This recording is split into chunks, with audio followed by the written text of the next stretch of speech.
founder, I think to even say, got frustrated with sort of the media coverage of the Tea Party.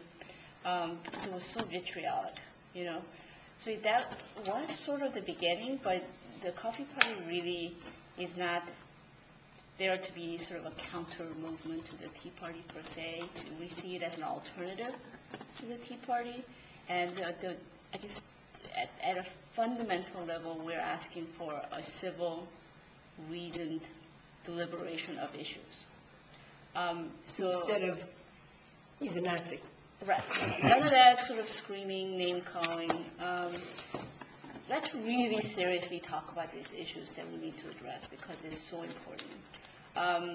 And we are nonpartisan as a group. Nationally, I mean, I think we may have a particular group here right now, but nationally we have people who are left-leaning, right-leaning, all over the place. You know, we are really trying to ask people to check their party affiliation at the door with Coffee Party, and then to really let's just talk seriously about the issues that we face. Okay. Because I think fundamentally, you know, one of the issues is that when we think about politics, we get so cynical and so jaded that we don't do anything, right? Or all of us probably vote in the primaries and the elections, and then we think our job is done, right?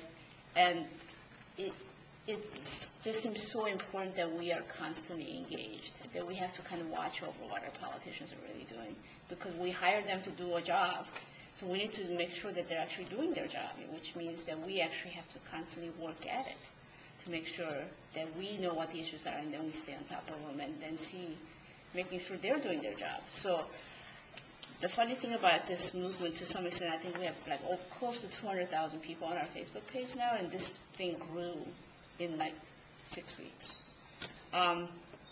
But the funny thing is that we're really asking people to do a ton of work.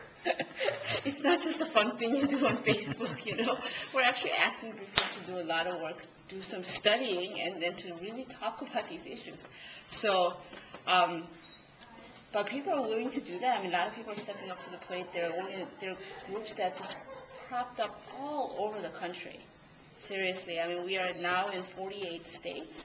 This is all within a 6-week time frame. You know, you have to think about how that actually happened. I don't even really know how it happened. It's kind of shocking, actually. People are just organizing their groups all over, and some of them are very small. I mean, ours is, I guess, you know, it's a small group, and that's great because that's where you can really have a conversation when you're looking at each other eye to eye.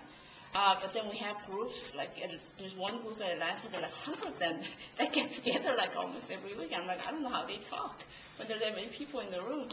And LA groups are really big, and so they're large groups, they're small groups, but we're in 48 states. Even Alaska, Wasilla, Alaska had a meeting.